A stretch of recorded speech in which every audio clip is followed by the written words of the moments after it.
P24 news Gujarat. Vapi GIDC police સ્ટેશનમાં નોંધાયેલ પ્રોહિબિશનના ગણનાપાત્ર ગુનામાં છેલ્લા 1 વર્ષથી નાસ્તા ફરતા આરોપીને ઝડપી પાડતી સુરત શહેર SOG police commissioner Shri Anupamsinh Gehlot સાહેબ સુરત શહેરનાઓએ અલગ અલગ ગુનાઓમાં નાસ્તા ફરતા આરોપીઓ શોધી કાઢવા આપેલ સૂચના અનુસાર સંયુક્ત પોલીસ કમિશનર શ્રી રાઘવેન્દ્ર વત્સ ક્રાઇમ, નાયબ પોલીસ કમિશનર શ્રી રાજદીપસિંહ નકુમ એસઓજીના માર્ગદર્શન હેઠળ પોલીસ ઇન્સ્પેક્ટર એસઓજી નાઓની સૂચના મુજબ કામગીરી કરવામાં આવેલ છે।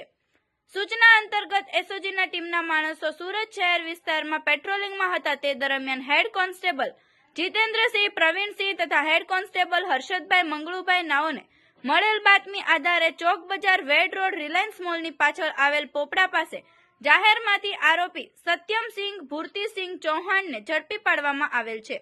મજકૂર આરોપીની પૂછપરછ કરતા હકીકત જણાવેલ છે કે ગઈ તારીખ 30/1/2024ના 3 થી 5 વાગ્યા સુધી વાપી જીઆઈડીસી VIA 4 રસ્તા સેલવાસથી વાપી જતા રોડ ઉપર ટાટા કંપનીનો ટેમ્પો જેમાં કુલ બાટલી નંગ 4932 જેની કિંમત ₹3,81,600નો તથા મોબાઈલ ફોન નંગ 1 મળી કુલ કિંમત ₹9,82,100 મત્તાના મુદ્દામાલ સાથે ચાલક જ્ઞાનેન્દ્ર કુમાર નાઓ સ્થળ ઉપર પકડાઈ ગયેલ, જેમાં તપાસ દરમિયાન પોતાનું નામ ખુલેલ હોય તેથી પોતે ધરપકડ ટાળવા માટે આજ દિન સુધી નાસ્તો ફરતો હોવાની હકીકત જણાવેલ। મજકૂર આરોપી વિરુદ્ધ કાયદેસરની કાર્યવાહી કરી તેને આગળની તપાસ અર્થે વાપી જીઆઈડીસી પોલીસને સોંપી આપેલ છે। આવા અવનવા સમાચાર જોવા માટે જોતા રહો P24 ન્યૂઝ ગુજરાત।